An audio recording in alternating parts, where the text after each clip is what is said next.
banyak orang yang gelisah mencari makna hidup.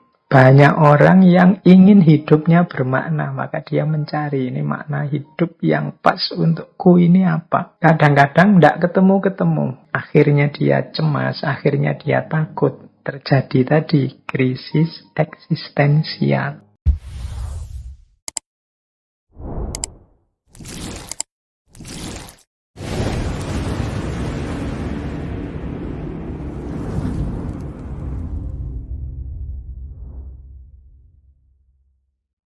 Assalamualaikum warahmatullahi wabarakatuh. Bismillahirrahmanirrahim.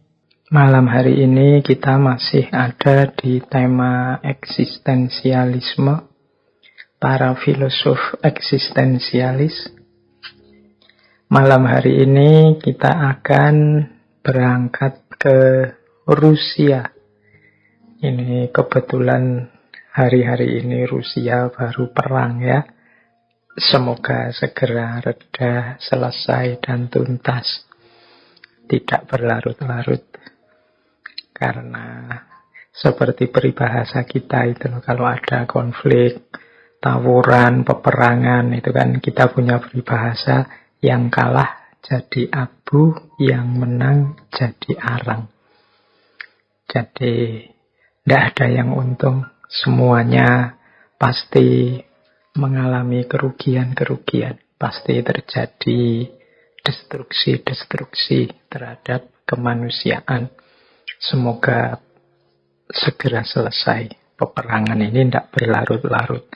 Meskipun banyak yang bilang bahwa jangan-jangan ini menuju perang dunia ketiga. Ya semoga tidak ya.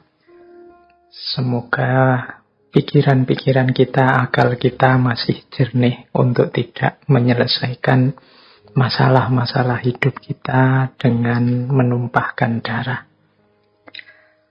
Baik, nah mumpung di sana lagi perang, kita tengok ya salah satu khazanah yang luar biasa dari Rusia, seorang filosof yang namanya Fyodor Dostoyevsky. Teman-teman mungkin pernah mendengar nama ini, khususnya yang suka dengan sastra, suka dengan novel-novel. Jadi Dostoyevsky ini mengucapkannya harus agak pelan-pelan nanti kalau kepleset ya. Fyodor Mikhailovich Dostoyevsky. Ini membacanya kurang lebih seperti itu. Kalau tulisannya kadang-kadang ada yang mengejanya Dostoyevsky, tapi membacanya biasanya ya seperti tadi, Dostoyevsky. Baik, beliau ini filosof, novelis dari Rusia. Pengaruhnya luar biasa dalam tradisi filsafat eksistensialisme. Banyak filosof-filosof besar, khususnya para filosof eksistensialis yang terpengaruh oleh beliau ini. Mungkin teman-teman pernah mendengar Nietzsche, Freud, Kafka, dan lain-lain. Ya, ini orang-orang yang banyak dipengaruhi oleh Dostoyevsky ini. Jadi beliau ini tulisan-tulisannya bentuknya ya novel-novel, cerita-cerita pendek. Tapi di balik novel dan cerita-cerita yang beliau angkat, di situ banyak sekali gagasan-gagasan, khususnya gagasan-gagasan yang kita kenal sebagai ciri berpikir yang eksistensialis. Nah, beliau ini kelahiran tahun 1821. Nanti beliau meninggal tahun 1881. Jadi beliau hidup sekitar 60 tahun. Jadi beliau hidup di era Rusia abad 19. Masih kuat unsur feodalismenya. Nah, nanti di situ beliau banyak nulis novel yang isinya kritik-kritik. Ada beberapa novelnya yang terkenal sekali. Mungkin malam hari ini kita rujukannya beberapa novel ini. Ini zaman saya mahasiswa dulu ada beberapa yang saya suka. Misalnya ada yang judulnya Crime and Punishment atau Kejahatan dan Hukuman. Kemudian catatan dari bawah tanah, Notes from Underground. Ada yang Brother Karamazov, ada The Idiot, dan lain-lainnya. Nanti malam hari ini coba kita eksplorasi sedikit-sedikit. Kita fokus pada gagasan eksistensial apa sih yang ingin disampaikan oleh Dostoyevsky ini. Jadi sepanjang karir kepenulisan beliau tidak lebih sekitar 12 novel, kemudian dan berbagai cerpen serta tulisan-tulisan cerita yang lain. Jadi beliau ini dari keluarga biasa sebenarnya. Beliau anak kedua dari 7 bersaudara. Ayahnya adalah Mikhail Dostoyevsky, ibunya Maria Dostoyevsky. Dia sebenarnya keluarga biasa seperti saya jelaskan tadi, bahkan cenderung dari keluarga miskin. Tapi orang tuanya ini aktif sejak kecil memperkenalkan Dostoyevsky dengan berbagai bacaan-bacaan literatur-literatur sastra. Nanti ibunya meninggal karena sakit TBC. Ayahnya meninggal, ada yang bilang ayahnya ini meninggal karena sakit stroke. Ada yang bilang ayahnya meninggal karena dibunuh orang. Tapi meninggalnya orang tuanya ini meninggalkan kesan tersendiri dalam diri seorang Dostoyevsky. Nanti dia kemudian masuk ke akademi militer. Meskipun beliau sendiri merasa tidak terlalu cocok sih bidang militer ini. Dia lebih suka bidang menggambar, bidang arsitektur, dan juga tulis-menulis. Tapi dia tetap lanjut sampai nanti lulus dan berkarir di dunia militer. Tapi kemudian beliau mencoba menulis, dan novel pertamanya yang judulnya Poor Folk itu terbit dan sukses. Nah, begitu novelnya yang pertama ini terbit dan sukses, dia merasa mungkin bidangku bidang sastra, bukan bidang militer. Akhirnya beliau mundur dari militer dan serius menggeluti sastra, meskipun nanti novelnya yang kedua tidak terlalu booming, yang judulnya The Double. Nah, ini titik balik kehidupannya terjadi ketika dia bergabung dengan satu komunitas diskusi intelektual namanya Petrashevsky. Petrashevsky ini didirikan oleh Mikhail Petrashevsky. Ini kelompok diskusi sastra, kelompok diskusi intelektual yang isinya kritik-kritik tuntutan untuk melakukan reformasi sosial di Rusia. Ya tentu saja kelompok seperti ini kan rentan. Pada akhirnya semua anggota kelompok Petrashevsky ini ditangkap oleh pemerintah. Dan semua saat itu diputuskan dihukum mati. Tapi Dostoyevsky ini mungkin nasibnya baik ya, mungkin ada takdir lain yang menunggu beliau. Jadi waktu pelaksanaan eksekusi, jadi waktu sudah beberapa temannya sudah diurut satu-satu, sudah dieksekusi, giliran Dostoyevsky ini ceritanya urutan ke-6 yang mau dieksekusi. Tapi pas dia mau dieksekusi, tiba-tiba utusan dari pemerintah datang, ada perubahan hukuman yang semula hukuman mati diubah menjadi hukuman buang. Jadi selamat akhirnya Dostoyevsky ini. Dan akhirnya beliau dipenjara di Siberia.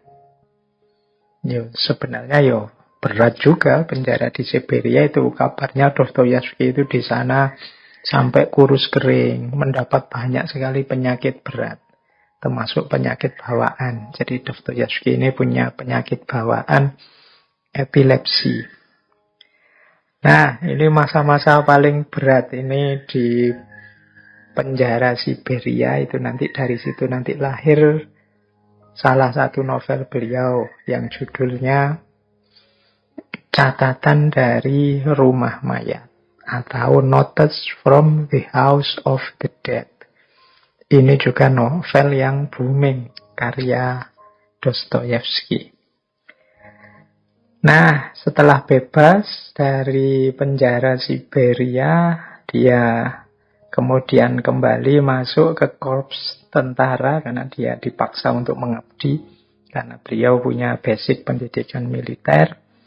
Dan nanti kemudian beliau bisa kembali lagi ke Rusia.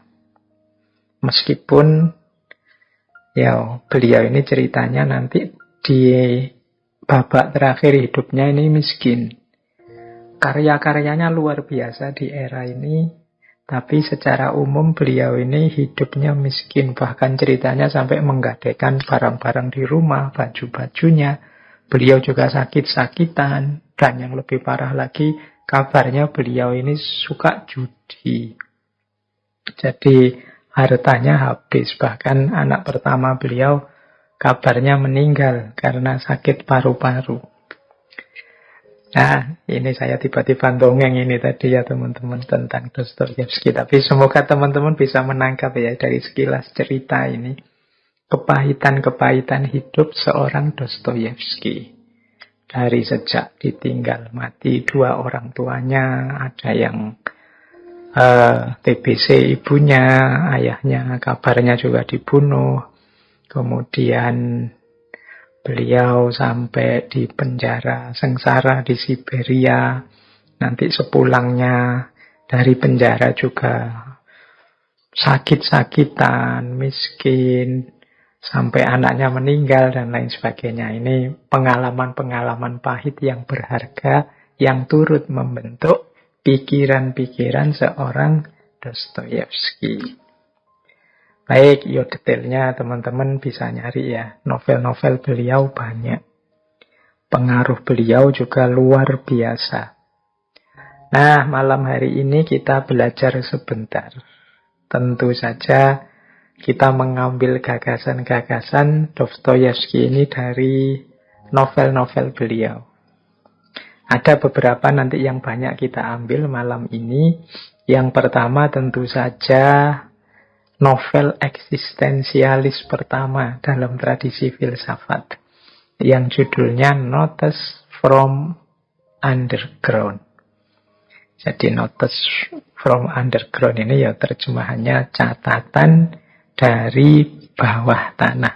Novel ini menceritakan seorang pegawai negeri umur 40 tahun, tapi tidak disebut namanya di situ. Pokoknya dia menyebutnya underground man, orang yang ada di bawah tanah. Jadi dia ini berhenti dari tugasnya jadi PNS, terus tinggal di satu flat di bawah tanah, di pinggiran kota Saint Petersburg. Nah, kemudian di situ banyak diceritakan pergumulan-pergumulan pikirannya. Jadi isinya pemikiran-pemikiran dia yang sedang ada di bawah tanah. Banyak juga kritik-kritik di situ tentang manusia modern. Tentang bagaimana dia sinis terhadap kehidupan manusia saat itu. Nah, ini Notes from Underground. Nanti ada lagi mungkin malam hari ini kita ambil dari yang sangat terkenal juga, judulnya Crime and Punishment, Kejahatan dan Hukuman. Ini cerita tentang seorang anak muda miskin namanya Raskolnikov. Raskolnikov ini anak muda yang miskin yang terpaksa melakukan pembunuhan pada seorang rentenir, yaitu namanya Alyona Ivanova.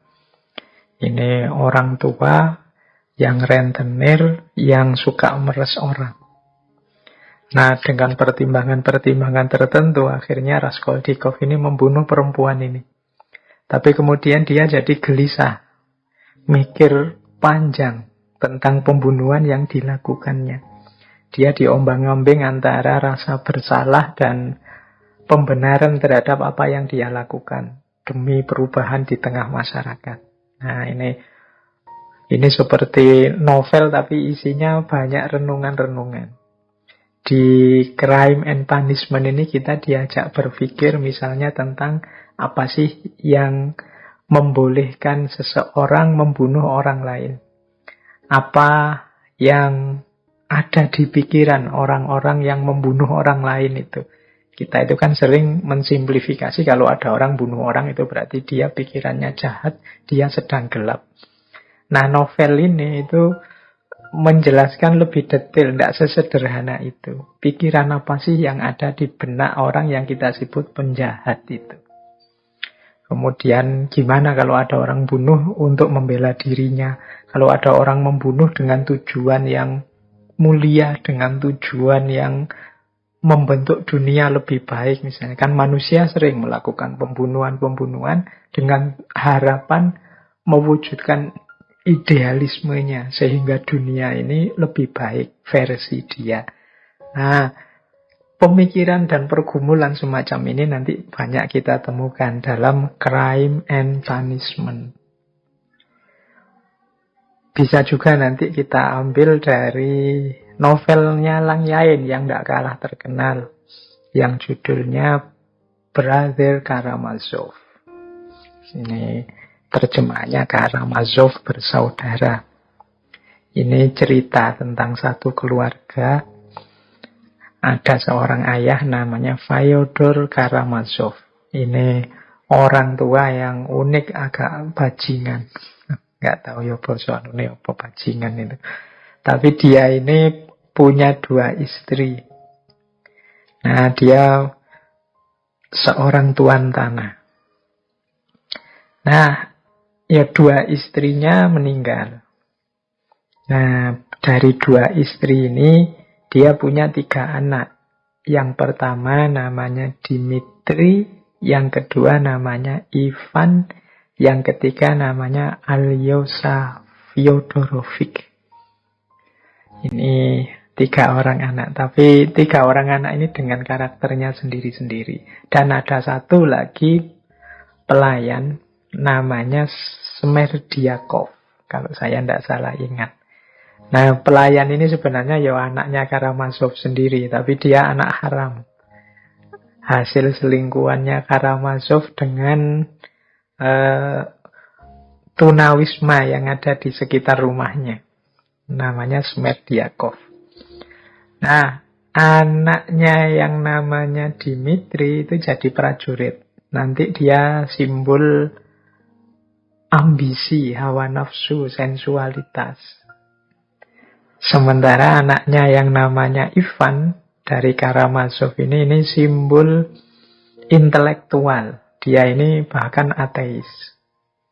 Nah, profesinya sebagai filosof, penulis dia. Nah, yang ketiga Alyosha. Kalau Alyosha ini calon pastor. Jadi dia simbol dari spiritualitas, simbol keimanan. Bisa dibayangkan ya 3 anak dengan orientasi yang berbeda.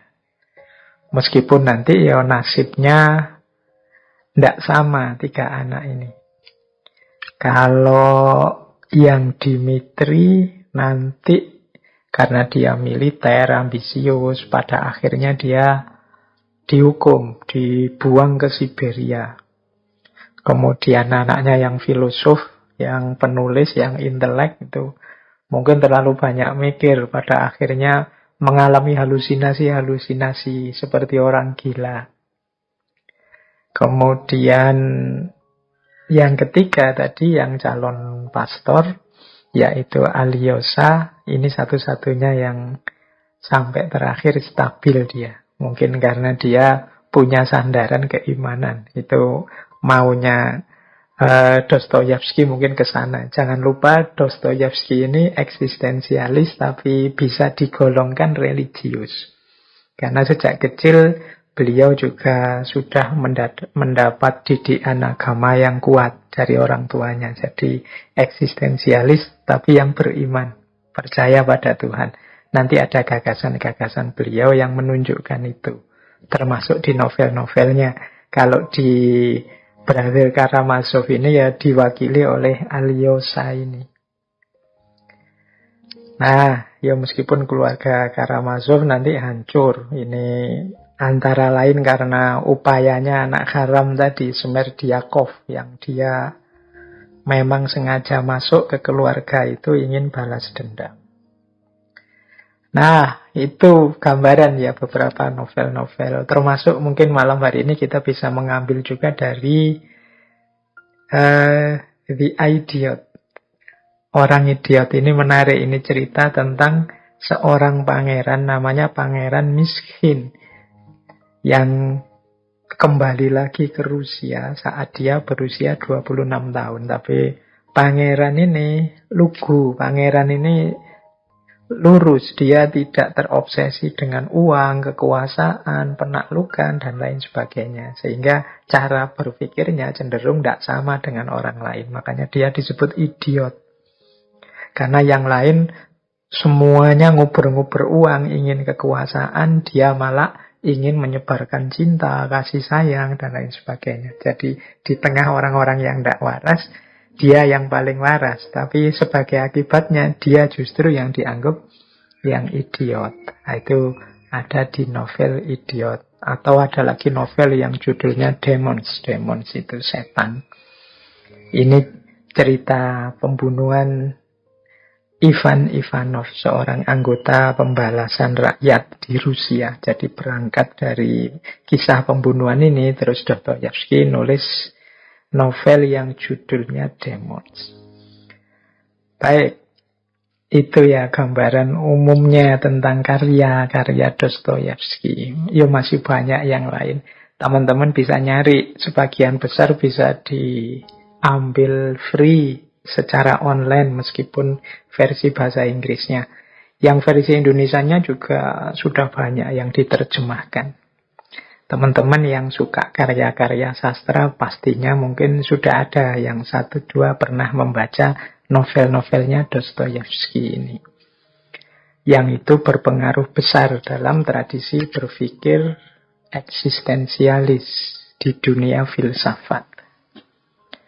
Baik, kita mulai menjelajah ya pelan-pelan. Saya tidak tahu nanti sampai di mana malam hari ini. Yang penting kan yang menghentikan kita nanti waktu ya.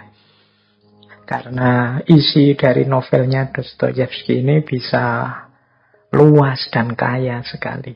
Malam hari ini kita lebih fokus pada gagasan-gagasan eksistensialismenya. Nah, yang pertama mungkin begini. Beliau nulis novel itu, genre sastra yang dia ambil itu mungkin bisa disebut jenis yang realis dan eksistensialis. Ya, makanya dia menginspirasi lahirnya paham eksistensialisme. Realis itu membicarakan tentang hidup dan kehidupan ini secara nyata apa adanya. Tidak didramatisir, tidak dilebih-lebihkan, ya dipotret kenyataan apa adanya. Baik kenyataan lahiriah yang kelihatan maupun kenyataan batin tokoh-tokohnya. Jadi kalau teman-teman membaca novel-novelnya Dostoyevsky itu kelihatan nanti tidak ada orang itu yang sempurna, baik hati 100%, atau orang yang jahat total, yang sama sekali perbuatannya 100% kegelapan. Orang itu selalu saja, ada baiknya, ada buruknya. Tidak ada orang yang benar-benar baik hati, sempurna. Kalau kita membaca banyak novel, banyak cerita, apalagi yang jenis-jenis superhero dan lain itu kan selalu orang itu perfect. Mungkin novel-novel religi kan juga begitu. Orang itu digambarkan perfect sekali, baik 100%, tidak ada buruknya. Nah, kalau gayanya Dostoyevsky enggak, bagi dia ya realistis sajalah, manusia itu ya ada baiknya, ada buruknya. Orang baik pun kadang-kadang ya punya pikiran-pikiran buruk. Bahkan kelakuannya juga kadang-kadang ya meleset. Orang buruk kadang-kadang juga ketika pikirannya terbuka, hatinya pas jernih, mungkin ada sisi-sisi hidupnya yang baik. Nah, ini kalau dalam tradisi filsafat ya ini namanya realisme. Jadi membidik sesuatu secara realistis. Kenyataan apa adanya saja. Tidak didramatisasi, juga tidak diglorifikasi berlebihan tokoh-tokohnya. Makanya novel-novelnya Dostoyevsky ini enak untuk diterima karena orang merasa, oh ya ini manusia, bukan malaikat, bukan dewa, bukan terlalu setan, dan lain sebagainya. Nah, selain realistik, tentu saja eksistensialis. Eksistensialis itu berarti memandang manusia dari aspek kebebasannya membentuk dirinya secara otentik. Jadi melihat manusia sebagai sosok yang punya daya dan kuasa untuk eksis secara otentik sebagai dirinya sendiri. Ya, dalam tradisi eksistensialis seperti saya jelaskan minggu lalu, manusia itu kan hakikatnya terletak pada bagaimana dia membentuk dirinya. Dia tidak punya kodrat bawaan. Jadi manusia itu makhluk yang bebas mewujudkan dirinya, ingin jadi apa. Nah, ini namanya eksistensialis. Asumsi paling dasarnya ya tentu saja kebebasan. Jadi ini menurut saya dua ciri yang paling kuat dari pikiran-pikiran yang terungkap dalam novel-novelnya Dostoyevsky. Jadi sastra novel yang realistik dan juga eksistensialis. Oke, kita lanjut. Yo, teman-teman santai saja, dinikmati pelan-pelan. Semoga yang saya sampaikan bisa dipahami. Kalau enggak ya diulang-ulang saja, enggak apa-apa. Kalau masih enggak paham diulang-ulang ya mungkin bisa nambah referensi ke sana kemari. Kalau masih belum paham juga ya mungkin memang belum rezeki. Ilmu itu kan juga jenisnya rezeki juga, anugerah dari Allah juga. Nah, sekarang isu-isunya secara umum. Novel yang jenisnya realis dan eksistensialis tadi secara umum ya mengangkat isu-isu eksistensialisme. Di catatan saya, isu-isu eksistensialis itu setidaknya ada 6. Yang pertama, absurdnya hidup ini. Yang kedua, faktisitas. Yang ketiga, otentisitas. Yang keempat, yang lain. Yang kelima, kegelisahan. Dan yang keenam, krisis. Yang pertama, absurditas. Jadi hidup ini absurd. Wah, tentang ini teman-teman boleh mengulang ngaji filsafat waktu kita dulu membahas Albert Camus. Absurd itu tidak jelas. Tidak ada makna pasti. Tidak ada apa yang kita sebut ketegasan makna, kejernihan makna. Jadi hidup ini absurd. Yang kita anggap baik bisa saja buruk. Yang kita anggap buruk bisa saja ternyata bermanfaat untuk orang lain. Kita mati-matian melakukan yang baik, hasilnya ternyata buruk. Atau ada orang melakukan kejahatan tapi kok efeknya malah positif bagi orang tertentu. Ini gambaran betapa hidup ini absurd. Ada orang kelihatannya baik sekali, tapi tiba-tiba kok dia bisa melakukan keburukan sejelek itu. Harusnya orang level dia itu ya seandainya salah tidak sefatal itu. Tapi ada loh orang itu dipuji banyak orang kealimannya, tapi tiba-tiba melakukan keburukan yang tidak terduga. Tapi ya jangan kaget, hidup ini memang absurd. Jadi tidak sepasti 1 tambah 1 2. Tidak ada makna yang objektif universal yang kapanpun dan dimanapun berlaku pasti baik tanpa pengecualian. Nah ini kemarin dijelaskan agak detail waktu kita membahas Albert Camus tentang absurditas. Ilustrasinya kan tentang dewa Yunani yang namanya Sisyphus, yang dia dihukum oleh para dewa dengan cara ngangkat batu ke atas gunung terus digelundungkan lagi ke bawah. Sampai di bawah harus diangkat lagi ke atas, sampai di atas digelundungkan lagi ke bawah. Nah, terus begitu nanti sampai hari kiamat. Nah kita itu mungkin seperti Sisyphus ini. Jadi kita melakukan banyak hal yang absurd, tidak jelas. Seolah-olah kita menganggap ini penting sekali padahal tidak. Hanya pengulangan-pengulangan yang tanpa makna. Nah ini isu pertama, nanti di berbagai isu di novel banyak diangkat betapa absurdnya hidup ini. Yang kedua tentang faktisitas. Faktisitas itu ya mudahnya berhubungan dengan fakta. Kita hidup ini terlempar dalam fakta-fakta. Terlempar dalam dunia kita, yang kita sering tidak bisa menduga, bahkan tidak bisa nawar. Kok tiba-tiba jadi begini lingkunganku? Kok tiba-tiba saya pindah ke daerah sana tidak sebagaimana yang aku harapkan, ternyata daerah sana itu begini. Kita terlempar di fakta yang tidak sebagaimana kita bayangkan. Keterlemparan dalam fakta itu namanya faktisitas.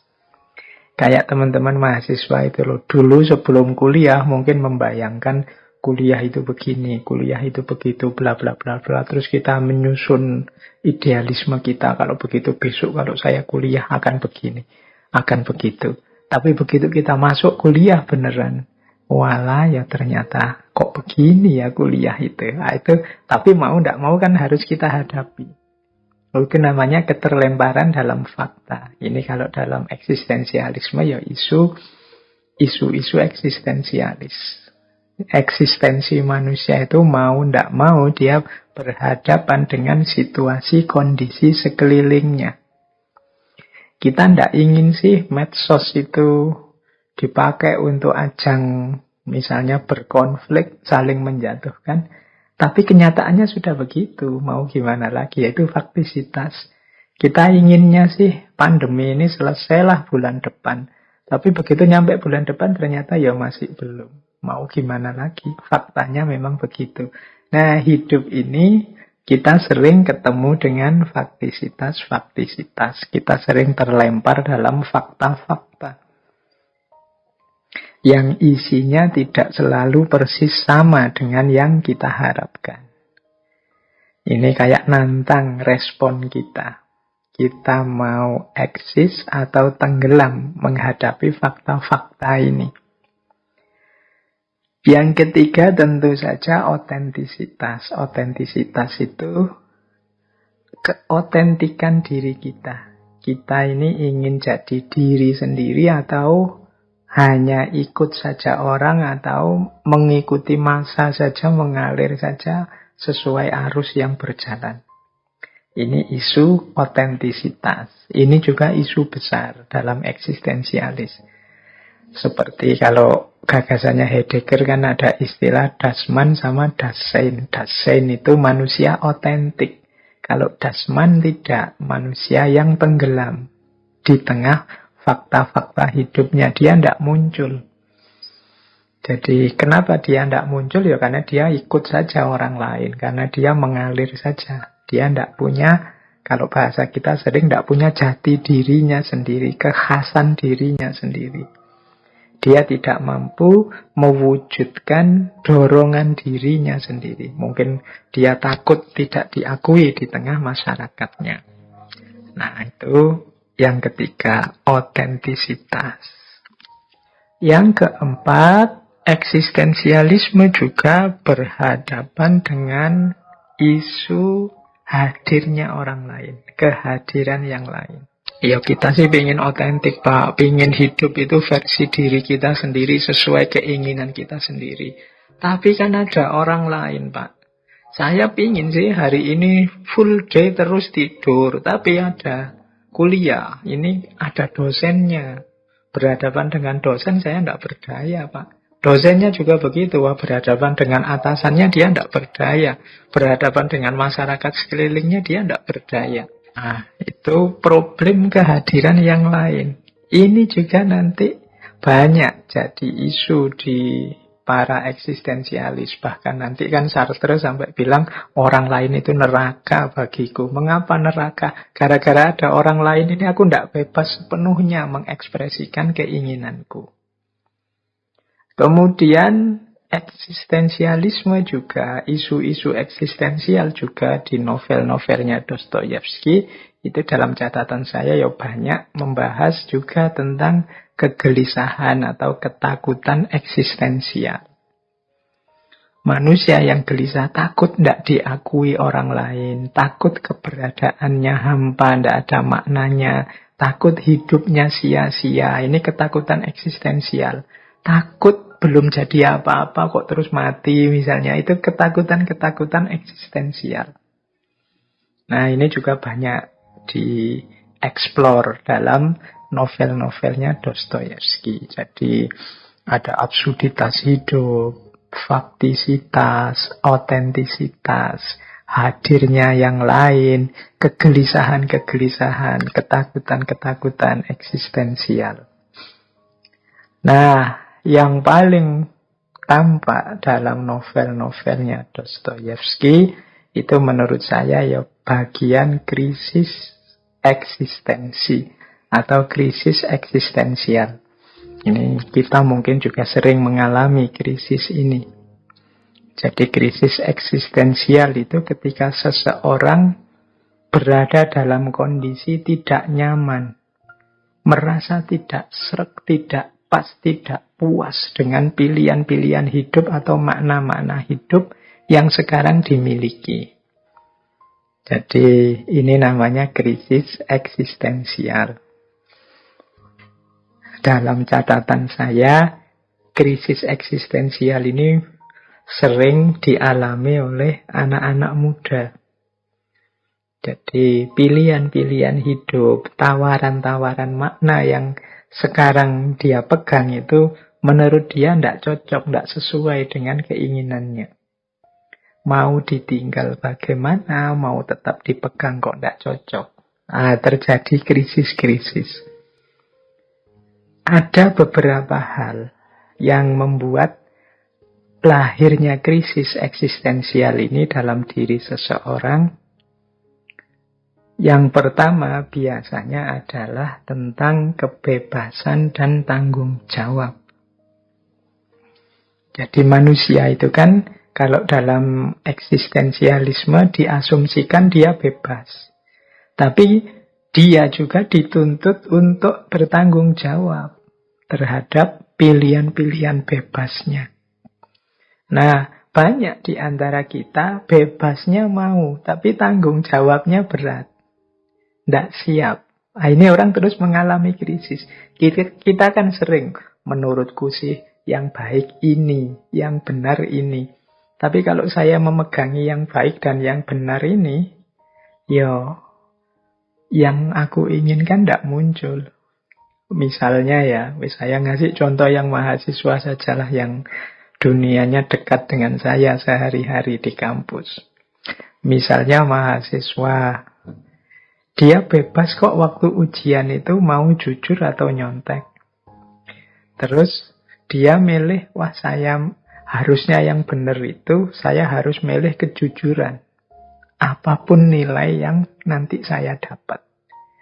Tapi kalau saya jujur, aku tahu kapasitasku. Mesti nilaiku jatuh, kemudian IP ku jelek, nilai kuliahku jelek, dan aku harus menanggung segala resikonya. Semester depan bayar lagi, ngulang lagi, ndak lulus-lulus, dan seterusnya. Nah, ini dilema eksistensial antara kebebasan dan tanggung jawab.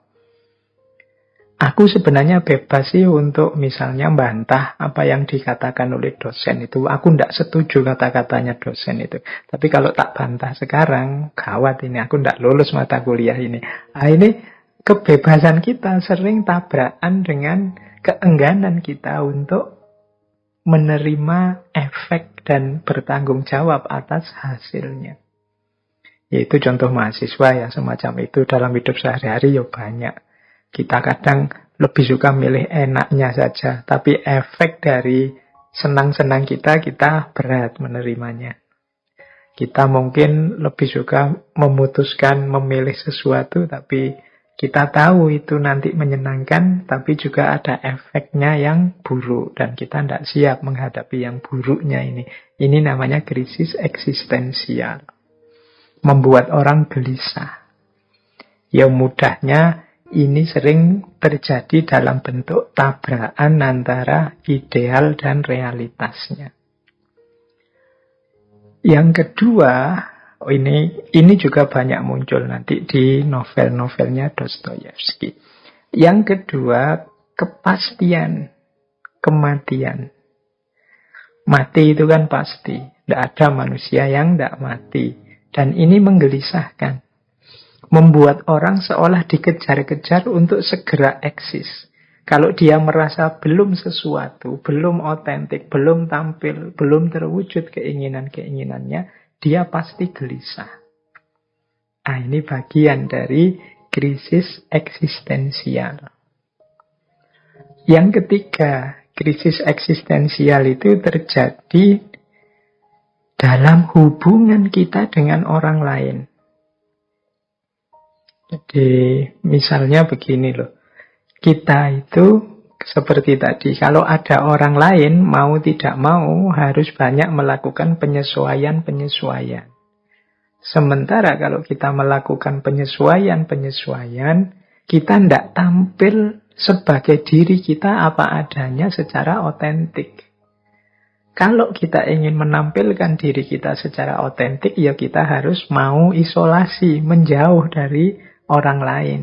Karena kalau ada orang lain, tidak mungkin kita menjalankan sepenuhnya apa yang kita inginkan. Loh, ini kan masalah juga. Jadi di depan orang lain, aku harus menyesuaikan diri. Kalau tidak menyesuaikan diri akan problem. Sementara keinginanku mungkin akan terpenuhi kalau aku menjauh dari orang lain. Tapi kalau aku menjauh dari orang lain, tidak mungkin juga, wong hidup ini membutuhkan orang lain. Nah, ini krisis eksistensial juga. Aku harus berdiri sendiri, mengisolasi diri dari orang lain, tidak terlalu banyak bersentuhan dengan orang lain. Ataukah, ya sudah, aku mengorbankan beberapa kebebasanku demi bisa dekat dan berhubungan dengan orang lain. Nah, yang sering juga jadi sumber krisis eksistensial adalah makna hidup. Jadi banyak orang yang gelisah mencari makna hidup. Banyak orang yang ingin hidupnya bermakna, maka dia mencari ini makna hidup yang pas untukku ini apa. Kadang-kadang tidak ketemu-ketemu. Mungkin sampai dewasa, bahkan sampai tua juga tidak nemu makna hidup ini yang pas, yang cocok. Akhirnya dia cemas, akhirnya dia takut. Terjadi tadi krisis eksistensial. Nah, jadi itu antara lain ya gambaran-gambaran krisis eksistensial yang banyak juga kita temukan dalam novel-novelnya Dostoyevsky. Jadi, novelnya Dostoyevsky ini genrenya adalah realisme eksistensial Ya, realisme berarti memotret fenomena apa adanya, baik fenomena lahir maupun fenomena batin, dan fokus pada eksistensi manusia.